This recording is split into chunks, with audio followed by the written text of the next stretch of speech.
साथियों, बहुजन समाज में जन्मे उन सभी महापुरुषों के चरणों में नमन करती हूँ जिन्होंने अपना पूरा संपूर्ण जीवन इस मूल निवासी बहुजन समाज की हक और आज़ादी के लिए अपना कुर्बान कर दिया। सम्मान का प्रतीक मंच और मंच पर बैठे हुए हमारे बुद्धिजीवी वर्ग के सभी अतिथि वक्तागण, सभागार में बैठे मेरे मूल निवासी बहुजन समाज के भाइयों और बहनों, आप सभी को मेरा जय भीम, जय भारत, जय मूल निवासी। साथियों, चौधरी सर के अनुसार मेरी बीडी तिवारी से आज से 1.5 साल पहले आरक्षण और प्रतिनिधित्व के ऊपर चर्चा हुई थी। उस चर्चा के संदर्भ में मेरी उनसे क्लियरिटी बात नहीं हुई थी, लेकिन मैं चौधरी सर से इजाज़त चाहती हूँ कि जो कौम अपना इतिहास नहीं जानती वो कभी अपने भविष्य का निर्माण नहीं कर सकती। इस मूल निवासी बहुजन समाज को जब तक अपना इतिहास मालूम नहीं होगा तब तक हमें कौन सा रास्ता चुनना है। किसी ने कहा है कि हर चमकने वाली चीज़ सोना नहीं होती और हर काली चीज़ कोयला नहीं होती। धोखा वही खाते हैं मेरे मूल निवासी बहुजन भाइयों जिन्हें दोस्त और दुश्मन की पहचान नहीं होती। हमने आज तक धोखा खाया है। ये धोखा खाया हुआ समाज है। सदियों से हमें धोखा मिला है। कभी हमें धर्म के नाम पर धोखा, कभी हमें समाज के नाम पर धोखा। क्योंकि वर्तमान परिस्थितियां जो हैं वो स्पष्ट है कि आज की तारीख में अगर इस देश का कोई गुरु है, समाज का गुरु ब्राह्मण है, इतिहास लिखने वाला ब्राह्मण है, शिक्षा का गुरु ब्राह्मण है, धर्म का गुरु ब्राह्मण है और राजनीति का गुरु भी ब्राह्मण है। आज इन लोगों ने सामाजिक, आर्थिक, शैक्षणिक, राजनीतिक और धार्मिक क्षेत्रों में कब्जा करके इस मूल निवासी बहुजन समाज को अधिकार वंचित कर दिया। जो हमारे डॉक्टर बाबा साहब अम्बेडकर युग पुरुष ने 1916 से लेकर के 1956 तक 42 साल अकेले संघर्ष किए, उस वक्त बाबा साहब के पास कोई संविधान नहीं था। आज हमारे पास संविधान होने के बाद भी हमने 70 सालों में अपने जो मिले हुए हमें हक और अधिकार थे, हमने उसको गंवा दिया। ऐसा क्यों हुआ? ऐसा इसलिए हुआ कि बाबा साहब ने जो शोषित पीड़ित वर्ग को जो अधिकार दिलवाए थे, संवैधानिक अधिकार, मौलिक अधिकार, बाबा साहब ने 2 साल 11 महीने और 17 दिन में भारत का संविधान लिखा, 395 अनुच्छेद लिखे और 12 अनुसूचियां लिखी। 395 अनुच्छेद में 67 अनुच्छेद SC, ST, OBC and minority के समर्थन में है। जो अनुसूचियां 12 अनुसूचियों में अनुसूची 5 और 6 हमारे आदिवासी वर्ग के समर्थन में है। लेकिन इस जो अधिकार वंचित समाज को डॉक्टर बाबा साहब अम्बेडकर ने जो अधिकार दिलवाए थे, इन्होंने साम दाम दंड की भेद की नीति से खत्म करने का काम किया। इसलिए हमें इतिहास में जाना जरूरी है कि मेरे मूल निवासी भाइयों, मैं आप लोगों से कहना चाहती हूं कि आरक्षण का जो प्रश्न है, जो सवाल है, ये बहुत पुराना है, इतिहास है। ये 1956 की बात नहीं है। आरक्षण का जनक कौन है, इस चीज को हमें समझना होगा। 4000 साल पहले हमें आरक्षण देने वाले यही यूरेशियन ब्राह्मण थे, जिन्होंने 4000 साल पहले इस मूल निवासी बहुजन समाज को 6500 से भी अधिक कामों में बांट दिया। ये मूल निवासी बहुजन समाज के बीच में कोई भी जाति नहीं थी, कोई भी वर्ग नहीं था, कोई भी भेद नहीं था, कोई भी कामों का बंटवारा नहीं था। ये यूरेशिया से आए हुए विदेशियों ने इस भारत के मूल निवासियों को वर्ण व्यवस्था थोपी और वर्ण व्यवस्था के बाद कर्म व्यवस्था थोपी और कर्म व्यवस्था के बाद इन्होंने कर्म के आधार पर जातियां निर्माण कर दी। ब्राह्मण कहता है, मनुस्मृति के अनुसार जो 4000 साल पहले मनुस्मृति लिखी गई, मैं एविडेंस के साथ में कभी भी मंच पर जाती हूँ, इसमें 2669 यानी 2500 से ऊपर इसमें श्लोक है। इसमें वो लिखा हुआ है कि ब्राह्मण ब्रह्मा के मुख से पैदा हुआ, क्षत्रिय भुजाओं से पैदा हुआ, वैश्य नाभि से पैदा हुआ और शूद्र पैरों से पैदा हुआ। कभी मैं यहाँ बैठे हुए सभी मेरे साइंस के पढ़े लिखे बच्चे भी होंगे, कुछ युवा भी होंगे, यहाँ पर सभी लोग समझदार बुद्धिजीवी वर्ग हैं। कभी किसी पुरुष को आपने मुंह से बच्चा पैदा हुआ तो देखा? अगर कोई देखा हो तो बता दीजिए। वो भी ब्रह्मा के मुख से ब्राह्मण पैदा हुआ। मैंने तो अभी तक थूक और खकार के सिवा कुछ निकलते देखा ही नहीं। लेकिन वो कहता है ब्रह्मा के मुख से ब्राह्मण पैदा हुआ, भुजाओं से क्षत्रिय पैदा हुआ, नाभि से वैश्य पैदा हुआ और पैरों से शूद्र पैदा हुआ। यानी SC ST OBC जो संवैधानिक भाषा में कहा जाता है। इन्होंने क्या कर्म बांटा? ब्राह्मण शिक्षा देने का, पढ़ने का काम करेगा, पूजा पाठ करने का काम करेगा और दक्षिणा लेने का काम करेगा। 5वीं फैल हमारे भविष्य बताता है।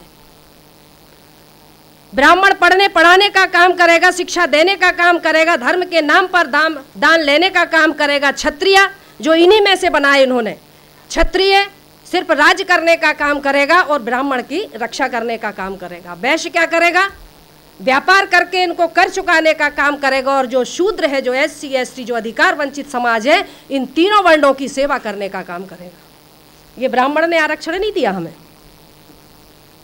आरक्षण खत्म करने की बात कहते हो। 4000 साल पहले जो आपने मनुस्मृति के माध्यम से हमारे मूल निवासी बहुजनों को जो आरक्षण दिया, उसको तो खत्म कर दो। उसको खत्म करने की बात नहीं करेंगे। 1956 में जो बाबा साहब ने अनुसूची 15(4), 16(4) में जो शिक्षा का, समानता का जो हमें अधिकार दिया, उसको छीनने की बात करते हैं।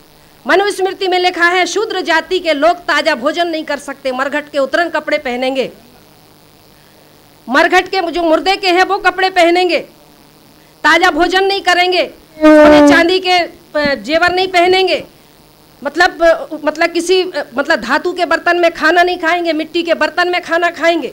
गांव से अलग उनकी बस्तियां होंगी, जहां पर सवर्णों की गंदगी बहती है, बाथरूम लेटरिन बहती है, वहां पे हमारे घर होंगे, मरघटों के किनारे हमारे घर होंगे। हम लोग बोल नहीं सकते थे। क्या लिखा मनुस्मृति में कि यदि शूद्र जाति के लोग कहीं अगर किसी धर्म ग्रंथों को अगर पढ़ते हुए मिल जाए तो उनकी जीवा काट लो। मैं नहीं बोल रही हूँ, मेरे बाप ने नहीं लिखी है ये, मेरे बाप ने नहीं लिखी।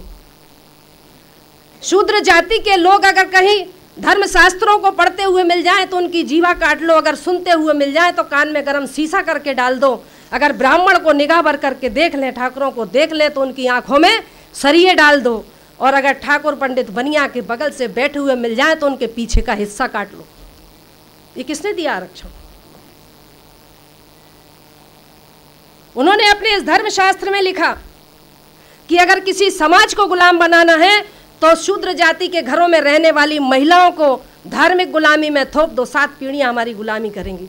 आज हमारी महिलाएं करवा चौथ और हरतालिका और ना जाने कौन कौन से व्रत रहती हैं।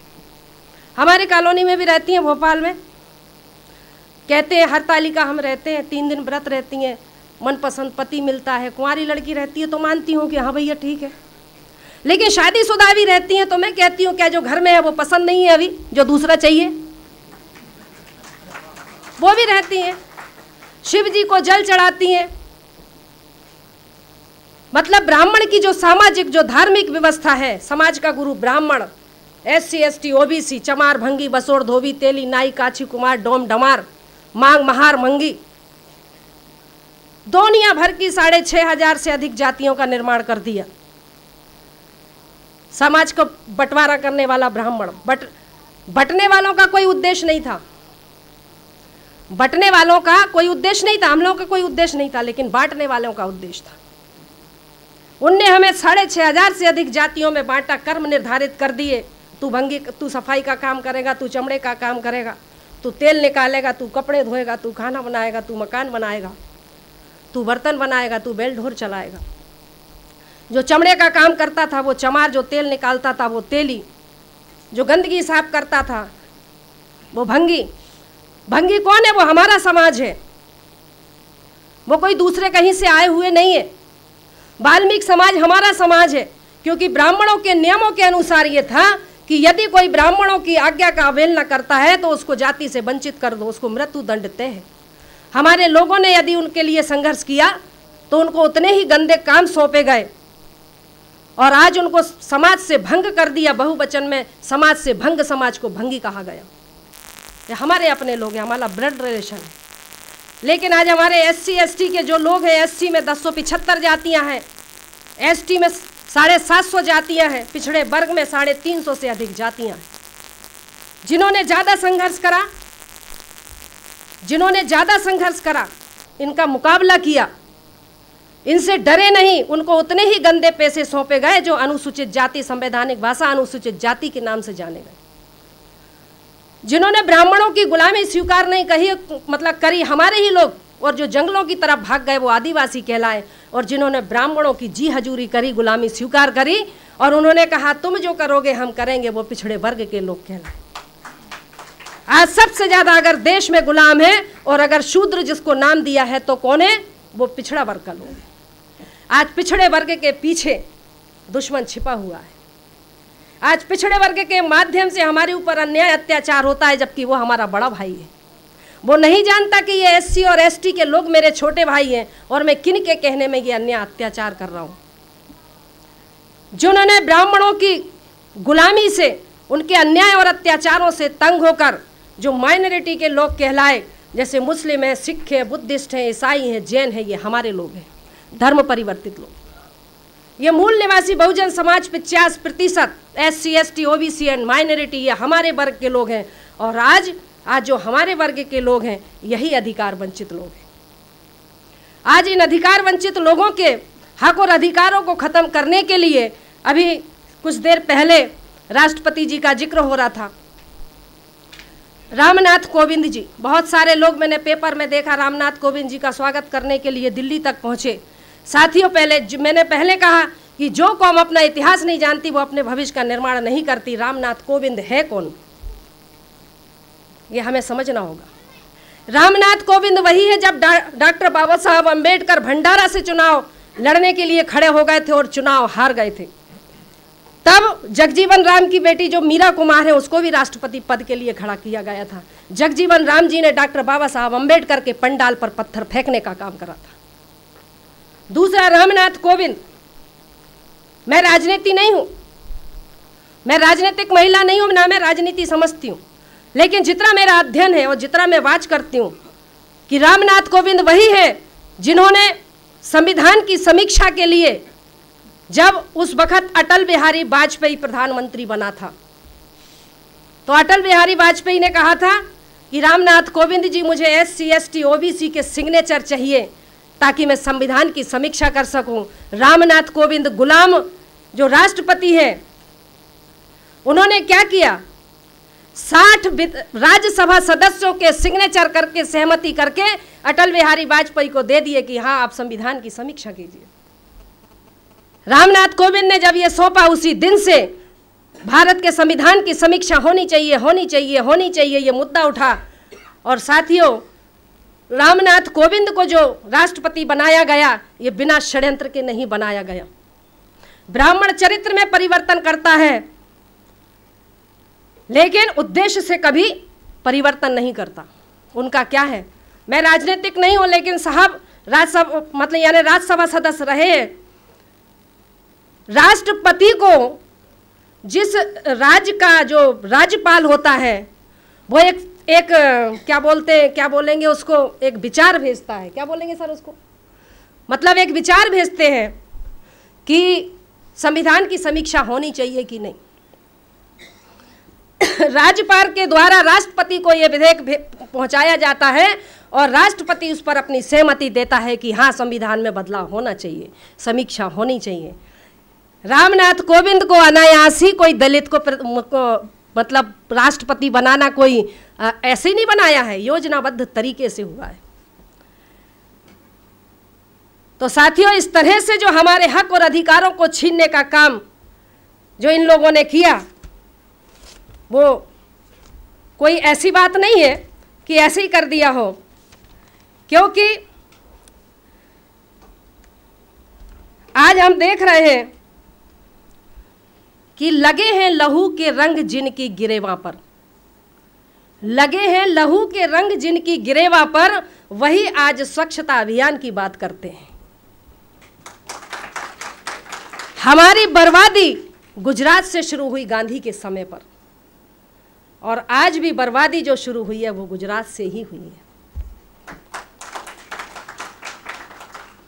2000 तक नरेंद्र मोदी सामान्य था।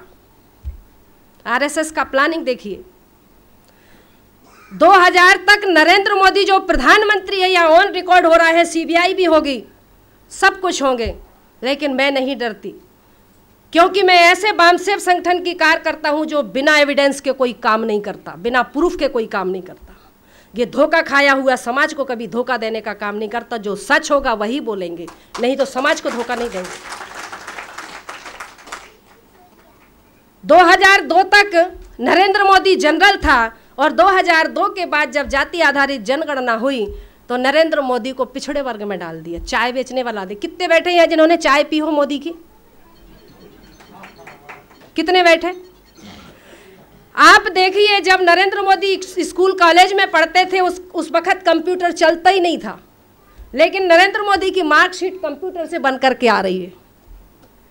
मैं पूछती हूँ, पहले बीए होता है या एमए होता है? पहले बीए होता है ना, उसके बाद ही तो एमए होगा ना, लेकिन पहले बीए एमए करा, उसके बाद बीए करा। सोचिए,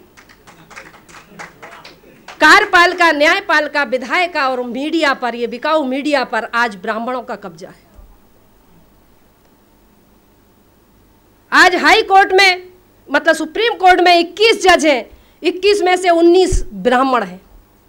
प्रधानमंत्री कार्यालय में एक भी SC ST का नहीं है, OBC का नहीं है, पूरे के पूरे सवर्ण भरे हुए हैं। क्या व्यवस्था है, क्या प्लानिंग है? बाबा साहब ने 1927 में मनुस्मृति की होली जलाई थी। इसकी 2027 में संविधान की होली जलाने का प्लान है। मैं ये आपको लिख करके देती हूँ। अगर भारत में बाबा साहब का संविधान नहीं बचा तो हम और आप नहीं बचेंगे, ये निश्चित मान के चलिएगा। बाबा साहब के संविधान को RSS के लोग खत्म करने की पूरी प्लानिंग है, और संविधान बदलने की ये पूरी साजिश है। देखिए, ये मैं बता रही, भारत का संविधान बदलने की पूरी साजिश है। मालेगांव बम ब्लास्ट में जब पंडित प्रज्ञा ठाकुर ने मालेगांव बम ब्लास्ट किया तो उस वक्त उसका नार्को टेस्ट हुआ। ATS ने उसका नार्को टेस्ट किया। नार्को टेस्ट करने के बाद जब उससे ATS ने पूछा कि मालेगांव में तुमने जो 11 बम ब्लास्ट किए उसके पीछे तुम्हारा उद्देश्य क्या था, तो नार्को टेस्ट में वो क्या बोलती है, इस पत्रिका पेपर 22 जनवरी 2009 का ये पेपर है। 22 जनवरी 2009 का पेपर पत्रिका, ये भोपाल से निकलता है, और भोपाल के पत्रिका पेपर में क्या दिया कि मालेगांव, मतलब मालेगांव बम ब्लास्ट के संदर्भ में उसका बयान है कि अभिनव भारत की आड़ में हम भारत का नाम परिवर्तन करना चाहते थे। क्या नाम रखना चाहते थे? पूछा गया, आर्यव्रत। आर्य यानी ब्राह्मण, क्योंकि हमारे देश में जब आर्य आए, हमारे देश में आर्य आए, हूण आए, शक आए, फ्रांसीसी आए, मुगल आए, अंग्रेज आए, ये सब चले गए, लेकिन आर्य आज तक नहीं गया। आज आर्य जो यानी वर्तमान का जो ब्राह्मण है वही आर्य का वंशज है। तो हम आर्य व्रत रखना चाहते थे। दूसरा उद्देश्य, भारत में जो रक्षा मंत्री पद है उसको धर्म रक्षा मंत्री के नाम पर पद रखना, नाम मतलब पद निर्माण करना चाहते थे। तीसरा उद्देश्य, भारत का झंडा परिवर्तन करना चाहते हैं। जो तिरंगा झंडा है, जो बाबा साहब ने जिसका सिलेक्शन किया था, उसमें वो कौन सा भगवा झंडा रखना चाहते हैं। चौथा, उनका भारत का संविधान परिवर्तन करना चाहते हैं। 4528 पेज का आर्य संविधान आज भी अटल बिहारी वाजपेयी के पास लिखा हुआ रखा है। और पांचवा उद्देश्य, भारत की एक विशेष जाति से बदला लेना। भारत की विशेष जाति कौन है? अगर संविधान बदलना चाहते हैं तो हम हुए, नहीं बदलना चाहते हैं तो मुस्लिम हुआ। मैंने सोचा मुस्लिम होगा, लेकिन नहीं साथियों, मुस्लिम कोई विदेश से आया हुआ नहीं है। ब्राह्मणों के अत्याचारों से दुखी होकर के ही हमारे ही लोगों ने इस्लाम धर्म को कबूल किया। ये हमारे अपने लोग हैं जिनको हम अपना दुश्मन मानते हैं, लेकिन ब्राह्मणों ने SC ST OBC को हिंदू बना करके आज मुसलमानों के विरोध में लड़वाने का काम करता है। भारतीय संविधान के अनुच्छेद 340, 341 और 342 के तहत अनुसूचित जाति, आदिवासी, पिछड़े वर्ग के लोग हिंदू नहीं हैं, फिर भी हम हिंदू कहे जाते हैं। हिंदू का मतलब होता है जो दीन होता है, जो दलित होता है, जो तिरस्कृत होता है, जो चोर होता है, वो हिंदू। क्योंकि जब अकबर हमारे देश में आया था, जब उसने जजिया कर मांगा था और जजिया कर देने से ब्राह्मणों ने मना कर दिया था, उन्होंने कहा कि तुम भी विदेशी, हम भी विदेशी, यहाँ के लोगों से लो ना। कहते ये तो हीन है, ये तो देते ही नहीं है, ये तो तिरस्कृत लोग हैं, बहिष्कृत लोग हैं। तो उन्होंने हमको नाम दिया था हीन। फिर इन्होंने बाद में हिंदू 1922 में RSS के लोगों ने, जो हैंडगवार, जो ढोरों का डॉक्टर है ना, RSS का स्थापना करने वाला हैंडगवार जो ढोरों का डॉक्टर है, उसने 1922 में आर्य समाज की स्थापना करी, हिंदू महासभा की स्थापना करी। और उसने 1922 के बाद 1924 में उन्होंने जनसंघ का निर्माण किया, आर्य समाज का उसका निर्माण किया 1924 में, और 1980 में फिर उसको भारतीय जनता पार्टी का नाम दिया। चटर्जी, बनर्जी, मुखर्जी नाम के 3 ब्राह्मणों ने कांग्रेस, जिसको हम आज पार्टी बोलते हैं, उसमें एक अंग्रेज भी था, 1885 में चटर्जी, बनर्जी, मुखर्जी नाम के 3 ब्राह्मणों ने एक मनोरंजन क्लब बनाया। मनोरंजन क्लब बनाने के बाद उनके दिमाग में आया कि इसको मनोरंजन क्लब बनाने के बजाय इसको बना तो दिया, इसको कांग्रेस पार्टी बना दी जाए। अंग्रेजी शासन में कांग्रेस पार्टी बनी। बनर्जी, चटर्जी और मुखर्जी नाम के 3 ब्राह्मणों ने कांग्रेस ब्राह्मणों की, बीजेपी ब्राह्मणों की, कम्युनिस्ट ब्राह्मणों की, देश में आज कोई भी ऐसी एक पार्टी नहीं है जो ब्राह्मण, ठाकुर, बनिया विहीन पार्टी हो। आज एक तरफ मूल निवासी बहुजन समाज के 85% लोग हैं, दूसरी तरफ जो है वो लोग हैं जिनमें ब्राह्मण, ठाकुर, बनिया है। लड़ाई हमारी किससे है? किससे लड़ रहे हम? किससे लड़ रहे? क्योंकि मूल निवासी बनाम विदेशी, मूल निवासी बनाम विदेशी। आज कोई भी पार्टी ऐसी नहीं है जिसमें ब्राह्मण, ठाकुर, बनिया ना हो। इसीलिए हमारे अधिकारों को आज छीना जा रहा है। जब जब हमारे सेनापतियों का नेतृत्व भर करके आता है, तब तब हमारे सेनापतियों का शिकार होता है। संत कबीर का शिकार हुआ, संत रविदास की हत्या हुई, छत्रपति शिवाजी महाराज के दाहिने अंग से उनके मतलब यानी ब्राह्मण ने, कोकोनस्थ ब्राह्मण ने 500 मोहरें लेकर के दाहिने पैर के अंगूठे से छत्रपति शिवाजी महाराज का राज्याभिषेक किया। छत्रपति शाहू जी महाराज ने 1901 में सबसे पहले आरक्षण देने का काम करा कि अधिकार वंचित जो समाज है इसको मैं आरक्षण दूंगा। 1901 में 1908 में अंग्रेजों ने सोचा कि ये वाकई में अधिकार वंचित समाज है, इनको कुछ देना चाहिए, क्योंकि छत्रपति शाहू जी महाराज जो कोल्हापुर के राजा थे, उन्होंने 50% इस वंचित समाज को आरक्षण दिया, जिनको इसीलिए उनको आरक्षण का जनक कहा जाता है। 50% आरक्षण 1908 में अंग्रेजों ने विचार किया और 1935 में अंग्रेजों ने इसके लिए एक कानून बनाया कि इनके लिए अधिकार मिलना चाहिए। और 1942 में बाबा साहब ने इस अधिकार वंचित समाज को हक और अधिकार के लिए आंदोलन किया। और 1930, 31, 32 में गोलमेज सम्मेलन में जाकर के बाबा साहब ने हमें 3 अधिकार लेकर के आए। प्रतिनिधित्व का अधिकार, 2 वोट का अधिकार, प्रौढ़ता का अधिकार।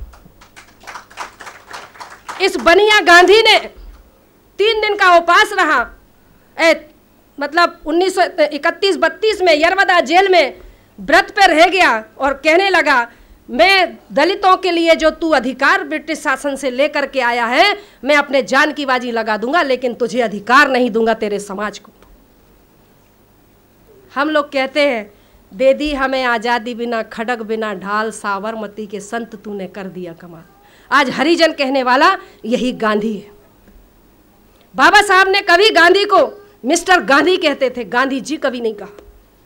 और किसी के लिए मैं सम्मानपूर्वक तरीके से बोलूं, जिसने मेरे समाज का सत्यानाश किया, मैं उसको सम्मान दूं, यह किसी भी संविधान में नहीं लिखा, किसी भी संविधान में नहीं लिखा। जो मेरे समाज की हक और अधिकारों के और उनके अधिकारों को उनको भिखारी बना करके छोड़ने वाले हैं, मैं उनको सम्मान दूं, ये जरूरी नहीं है। भारतीय संविधान के अनुच्छेद 19 के तहत मुझे मेरे समाज के बीच में अपने हक और अधिकार की बात रखने का, अपने समाज को अपने समाज को जागृत करने का अधिकार है। इसलिए आज मैं इस मंच के माध्यम से बोल रही हूं। भारतीय संविधान के अनुच्छेद 52 के अनुसार अगर कोई राजनीतिक दल या कोई भी राजनीतिक दल या कोई भी सामाजिक दल अगर हमारे मूल निवासी बहुजन समाज को अधिकार वंचित करने का काम करता है या किसी समाज को करता है, तो हम सामाजिक समूह बना करके अनुच्छेद 52 के अनुसार हम अपने समाज को जागृत करने का एक संगठन बना करके जागृत करने का काम कर सकते हैं। ये हमारा राइट है।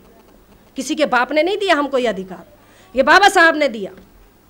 भारतीय संविधान के और अनुच्छेद 15(4) के अनुसार हमें समानता का अधिकार दिया, कुएं पर पानी पीने का अधिकार, नलकूप में जाने का अधिकार, कहीं पर भी जा सकते, होटलों में जा सकते, पार्कों में जा सकते। पहले हम नहीं जा सकते थे। हमारे पूर्वजों के गले में हंडी, कमर पे झाड़ू और कूले पे घंटा बंधा था कि शूद्र निकल रहा है।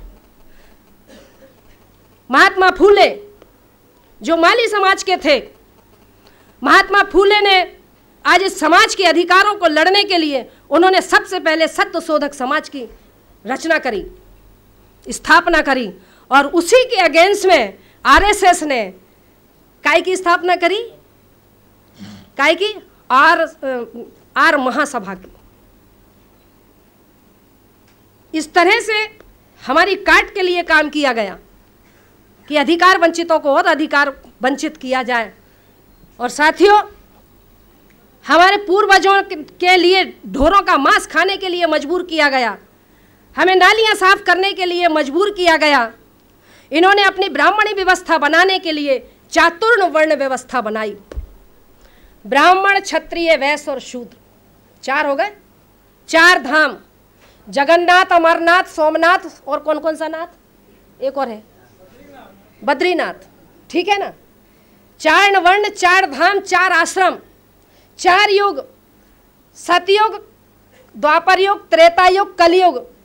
ये जो युग है इसको कलयुग कहा क्योंकि सतयुग में ब्राह्मण को पढ़ने का अधिकार था और द्वापर युग में ठाकरों को पढ़ने का अधिकार था, त्रेता युग में बनियों को अधिकार था पढ़ने का, और 1956 के बाद यानी कलयुग में शूद्रों को पढ़ने का अधिकार मिला। तो ये कलयुग नहीं है, ये कलम युग है, कलम युग।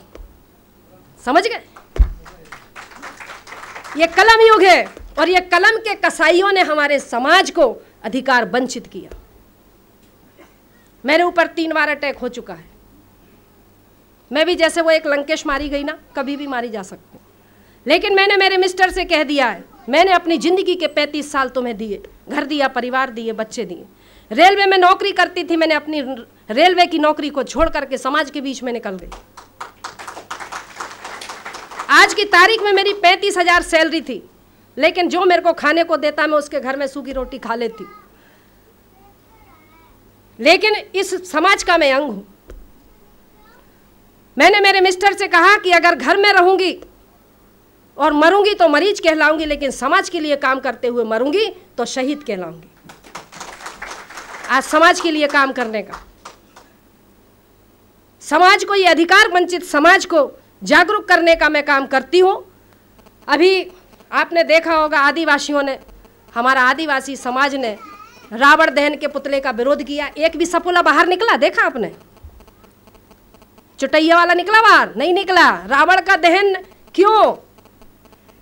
जब रावण के दहन के लिए जब पूरे भारत में आवेदन लग गए तो एक भी सांप बाहर नहीं निकला कि नहीं रावण का दहन क्यों नहीं करने दोगे। क्योंकि वो जानते हैं कि अगर रावण के दहन पर अगर हमने प्रतिबंध लगा, उसको खोलने की बात करी, तो मैं भी कमज़ोर नहीं हूँ, मेरा सवाल पहले से ही मैंने तैयार करके रखे। मैंने सभी संगठनों को लिख करके दे दिया कि अगर आपके ऊपर कोई डबल FIR करता है कि रावण के दहन होना चाहिए, तो मैंने कहा सबसे पहले उससे पूछना कि अगर रावण का दहन एक स्त्री के हरण के लिए किया जाता है तो सबसे पहला अदालत में जजों के सामने, हाई कोर्ट का जज हो या सुप्रीम कोर्ट का जज हो, कहना कि इंद्रदेव ने ऋषि गौतम की पत्नी अहिल्या के साथ बलात्कार किया, उसका अपहरण किया, उसका दहन क्यों नहीं? राजा पांडु ने माद्री के साथ बलात्कार किया, उसका दहन क्यों नहीं? ऋषि पाराशर ने केवट की बेटी सत्यवती को भगा करके ले गया और उसका बलात्कार किया, उसका दहन क्यों नहीं? बृहस्पति की पत्नी तारा का हरण वन मंत्री चंद्र ने किया। ये मैं नहीं कह रही हूं, उनके धर्मशास्त्र कह रहे जो उनके बाप दादों ने लिखे। तो वन मंत्री चंद्र ने अपहरण कर बलात्कार किया, उसका दहन क्यों नहीं? ब्रह्मा ने अपनी पुत्री सरस्वती का अपहरण किया, बलात्कार किया, उससे बेटी पैदा करी, उसका दहन क्यों नहीं? राजा नरक की रानियों के साथ कृष्ण ने जबरदस्ती विवाह किया, उसका भी तो दहन होना चाहिए ना। कृष्ण ने स्वयं की बहन सुभद्रा का अपहरण किया, उसका भी दहन होना चाहिए। कृष्ण, अब आप सोचते होंगे कृष्ण और राधा का संबंध क्या है? राधा कृष्ण की मामी है, उनके धर्म के अनुसार अगर कोई भांजा मामी के साथ रंग रलियां मनाएगा तो क्या कोई छोड़ेगा? उसका भी दहन होना चाहिए। इसी तरह भीष्म पितामह, महाभारत में भीष्म पिता ने अंबे अंबालिका का अपहरण किया, तीन लड़कियों का अपहरण किया, अंबे, अंबा, अंबालिका, उसका भी दहन करो। रावण का दहन करेंगे क्योंकि वो अनार था, वो हमारा मूल निवासी राजा था, उसको कहते हैं ब्राह्मण है। वाल्मीकि जी को कहते हैं ब्राह्मण है। आज हमारा जो भंगी समाज है, वाल्मीकि समाज है, वो सोचता है कि वाल्मीकि जी ने रामायण लिखी। अगर रामायण लिखी तो सुंदरकांड के दोहा क्रमांक 58 में यह क्यों लिखा कि ढोल गवार शूद्र पशु नारी सकल तारणा के अधिकारी? क्यों लिखा? ये लिखा है। ब्राह्मण जितने भी हमारे देश में आक्रांता आए, सबने भाषा के नाम पर बेवकूफ बनाया। आर्यों ने संस्कृत के नाम पर, आर आए, हुण आए, शक आए, फ्रांसीसी आए, मुगल आए, अंग्रेज आए, सब तो हमें बेवकूफ बनाएगा, क्योंकि ये देश सोने की चिड़िया था, इसमें दूध की नदियां बहती थीं। इस देश को लूटने वाले यही है, 4 वर्ण बनाए, 4 धाम बनाए, 4 यज्ञ बनाए। यज्ञ कौन से थे मालूम है आपको? यज्ञों के नाम पर नर बलि दी जाती थी, यज्ञों के नाम पर पशु बलि दी जाती थी, यज्ञों के नाम पर गौ की बलि दी जाती थी। वो उन्होंने नर बलि, गौ बलि, अश्व बलि, राम ने किया ना अश्वमेघ यज्ञ, सुना है ना? अश्वमेघ यज्ञ, नर बलि, पशु बलि, अश्व बलि और कन्या बलि, ये बलियां दी जाती थी। बलि के नाम पर मांस भक्षण करना और सोमरस पीना, ऋग्वेद में ब्रह्मा कहता है, ऋग्वेद में ब्रह्मा कहता है, हे ब्रह्माणी, तो मुझे गऊ का मांस इतना खिलाती हो कि मैं खा खा के सांड जैसा हो गया।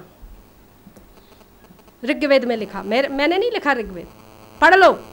चैलेंज करना है तो पढ़ लो उठा करके। धर्मशास्त्रों को आस्था के नाम पर मत पढ़ो, परखने के नाम पर पढ़ो। अगर वाकई में समाज के शुभ चिंतक हो तो वैज्ञानिक तौर पर उसको समझना सीखो। हनुमान ने सूरज निगल लिया, 54 पे तो यहाँ आदमी मरने लगते हैं, 2.5 करोड़ डिग्री सेल्सियस उसका तापमान है, कैसे निकल लिया? सूर्य का जो व्यास है पृथ्वी से 13 लाख गुना बड़ा है, कैसे निकल लिया?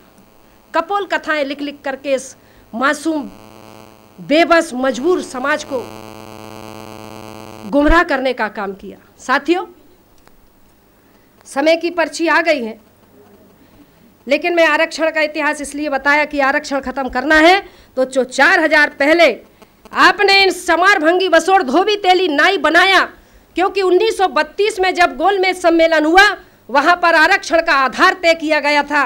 वो आरक्षण का आधार था कि जो सामाजिक शैक्षणिक रूप से जो पिछड़ा हुआ वर्ग है, ये जब तक समानता में नहीं आ जाता तब तक देश में से आरक्षण खत्म नहीं हो सकता। राजनीतिक आरक्षण 10 साल के लिए था और राजनीतिक आरक्षण अनुच्छेद 340 के तहत जो दिया था कि राजनीतिक आरक्षण 10 साल के लिए है, वो ऐसा कि यदि मान लो ये समाज जो है अपने देश का मतलब अपने लोगों का, जो अपने लोग हैं जिस समाज का है, चाहे वो SC का हो, चाहे वो ST का हो या OBC का हो, इसको जैसे बाबा साहब ने 2 वोट का अधिकार दिया था ना, इसी तरह उन्होंने गांधी ने छीना। तो यह जो मतलब राजनीतिक आरक्षण था ये 10 साल के लिए था कि जाकर के अब तुम जाकर के संसद में अपने समाज के लोगों की लड़ाई लड़ना। अगर तुम्हें समाज पसंद करेगी तो 5 साल के लिए, फिर तुम्हें टिकट देगा, तो 10 साल के लिए था। और 10 साल के बाद अगर तुम सही काम करते हो तो तुम्हें मौका दिया जाएगा, नहीं तो तुम्हारा छोटा भाई जाएगा और वो तुम्हारी लड़ाई लड़ेगा। आज राजनीतिक आरक्षण को हमारे जो लोग हैं, बीडी तिवारी जो ब्राह्मण जाति से है, उसने 10 साल का जो आरक्षण है वो प्रतिनिधित्व में जोड़ दिया, यानी सामाजिक आरक्षण में जोड़ दिया। और इस तरह से आज हमारे लोग डर गए कि ये कांग्रेस और बीजेपी की बदौलत आज हमारा आरक्षण जिंदा है। पहले संविधान को पढ़ तो लो। हमारे घरों में रामायण मिलेगी, गीता मिलेगी, महाभारत मिलेगी, वेद मिलेगा, पुराण मिलेगा, ब्रह्मोत्तर पुराण मिलेगा, वायु पुराण, अग्नि पुराण, मत्स्य पुराण, सब पुराण मिलेंगे। लेकिन अगर नहीं मिलेगा तो संविधान। मैं यहाँ बैठे हुए लोगों से पूछना चाहती हूँ, अपने अपने हाथ ऊपर करके बोलो कि किस किस के घर में संविधान है। 10% भी नहीं है। 10% लोगों के घरों में संविधान नहीं है, जो हमें गुलामी से आज़ादी की तरफ लेकर के आया। और हमारे पास गुलामी में जाने के लिए बहुत सारे धर्म ग्रंथ हैं। रामायण मिलेगी, गीता मिलेगा, वेद मिलेगा, पुराण मिलेगा, सब मिलेगा। इसीलिए मैंने लिखा, एक मेरे समाज के लिए लिखा, क्योंकि मैं लिखती भी हूँ। मैंने लिखा कि मनोकामना पूरी होगी ऐसा कहते जनता को, और घंटी बजा बजा के ठगते रहते जनता को। 22 वेद पुराण भारत में कहां से आए, क्या ऊपर से आसमान ने टपकाए। नहीं गिरे वेद पुराण अमेरिका रूस जापान में। समझने वाली बात है। नहीं गिरे वेद पुराण अमेरिका रूस जापान में, और वेद पुराण टपके भारत में, तो एंटीना वालों के मकान में। उसका ऊपर से कांटेक्ट है कि वेद पुराण टपके भारत में, तो एंटीना वालों के मकान में, कि वीरों के वीर हनुमान यहाँ, फिर स्वर्ण पदक के लाले क्यों। और धन की देवी लक्ष्मी यहाँ, फिर भूखी नंगी जनता क्यों। और ज्ञान की देवी सरस्वती यहाँ, फिर अनपढ़ जाहिल जनता क्यों।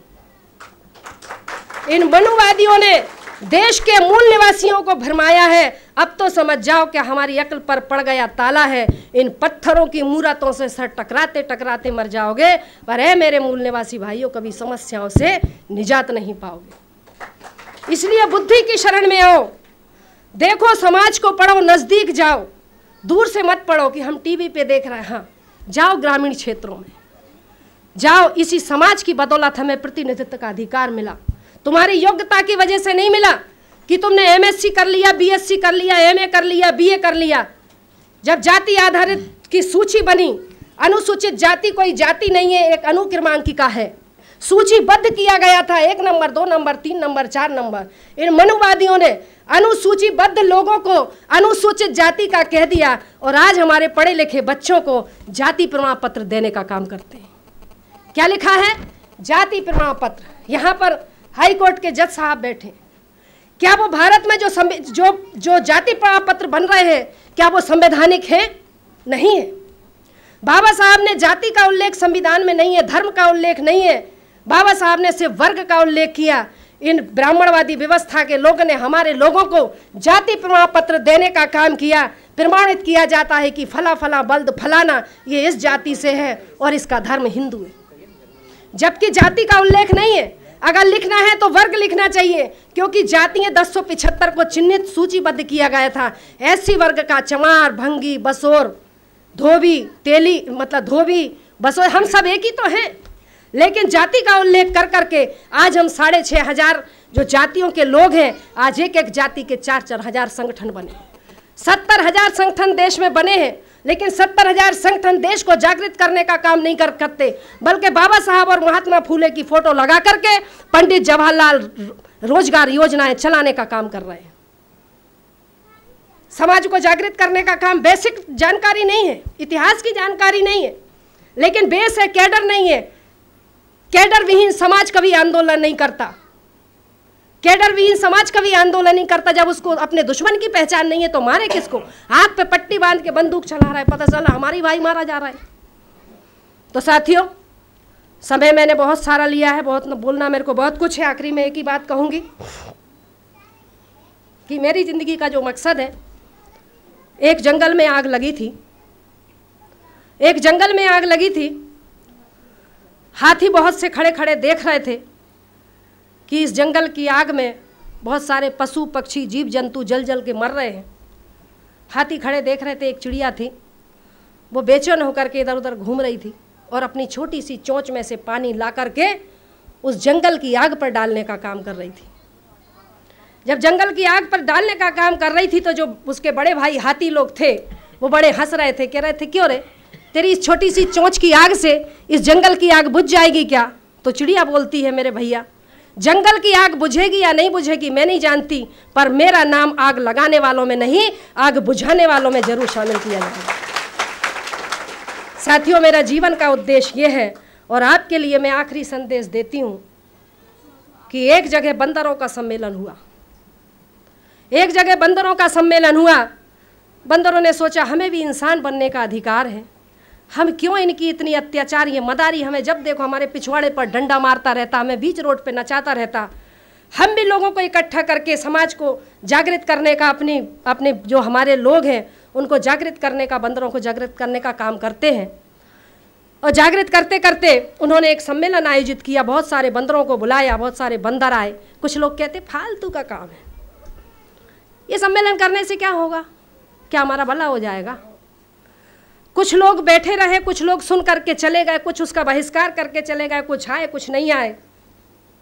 कुछ समय बाद जो सम्मेलन में शामिल थे उन लोगों को उन्होंने, उस बंदरों ने देखा जो उठकर चले गए थे, उनकी पीढ़ियां थीं, वो देख रहे हैं कि वो उनकी पीढ़ी के जो उठ के चले गए थे उसके जो परिवार के बंदर बंदरियाँ थे उसको एक मदारी फिर से डमरू ले करके लकड़ी गले में बांध करके और उस बंदर बंदरिया के पिछवाड़े पर लात पीछे से मारने का काम कर रहा था। वो बंदरिया नाचती थी, वो बंदर नाचता था और आंसू बहाने का काम करता था। मैं आप लोगों से पूछना चाहती हूँ, वो रो रही थी और वो बुदबुदा भी रहे थे, वो और रो के बुदबुदा रहे थे और कुछ कुछ बोल रहे थे। मैं आप लोगों से पूछना चाहती हूँ, वो बंदर बंदरिया ऐसा लग रहा था कि वो किसी को गाली दे रहे थे। वो किसको गाली दे रहे थे? मेरा सवाल है आप लोगों के बीच में, किसको गाली दे रहे थे? हाँ, अपने पूर्वजों को। कि उस दिन जो सम्मेलन हो रहा था, अगर उस सम्मेलन में हम सहभागी हो जाते तो आज हम बंदर बंदरिया बन के नाचते नहीं, बल्कि हम भी इंसानों की श्रेणी में होते। मेरे साथियों, ये आंदोलन है, ये समाज को जागृत करने का आंदोलन है। इस आंदोलन से जुड़े और अपने समाज को, जो सामाजिक आंदोलन, जो समाज की लड़ाई लड़ रहे हैं, उनके साथ में उठ करके खड़े हो जाइए। ऐसी में आपसे मेरी गुजारिश है। मैंने अनुशासनहीनता भंग करी है, उसके लिए मैं आप सभी से क्षमा चाहती हूँ, आयोजकों से भी क्षमा चाहती हूँ कि मैं जब तक मेरी बात पूरी नहीं होती, मैंने साहब से 3 घंटा मांगा था, सर ने मुझे आधा घंटा दिया, पर मैं आगे से जब भी मुझे बुलाया जाए तो कम से कम मुझे 3 घंटे बोलने के लिए, मेरे समाज को जागृत करने के लिए दी जाए। ऐसी मैं यहाँ से विनती करती हूँ। आप सभी ने मेरी बात को ध्यान से सुना, समझा। और हाई कोर्ट के जज साहब को ईवीएम के विषय में मैं बताना चाहती हूँ। सुप्रीम कोर्ट, ये हाई कोर्ट का डिसीजन 8 अक्टूबर 2013 को यानी सुप्रीम कोर्ट का जो डिसीजन है, वो आदेश होता है कि ईवीएम विदाउट पेपर ट्रेल चुनाव ना करवाए जाएं। 2014 में जो भारत निर्वाचन आयोग है उसने नाजायज़ तरीके से चुनाव करके नाजायज़ सरकार केंद्र में बिठाई। अगर चुनाव नाजायज़ है तो प्रधानमंत्री जायज़ कैसे हो सकता है? वो भी नाजायज़ है। अगर वो नाजायज़ है तो ये सरकार नाजायज़ है। और ये नाजायज़ लोग आज हमारे समाज को अधिकार वंचित करने का काम कर रहे हैं। मैं इसकी फ़ोटो कापी करा के अपने जज साहब को दूंगी ताकि इसके ऊपर कार्रवाई करे। बाल सुब्रमण्यम स्वामी, प्रकाश करात, अटल बिहारी वाजपेयी और बहुत सारे 10-12 नेताओं ने मतलब हाई कोर्ट में यानी अपील करी थी 2009 में, 2011 में, 2013 को डिसीजन आया, फिर भी इन्होंने नाजायज़ तरीके से 2014 को चुनाव लड़वाया और नाजायज़ सरकार पूरे देश में बनाई। ऐसी नाजायज़ सरकार को उखाड़ के फेंकने का काम हमारा और आपका है। धन्यवाद। बहुत बहुत धन्यवाद।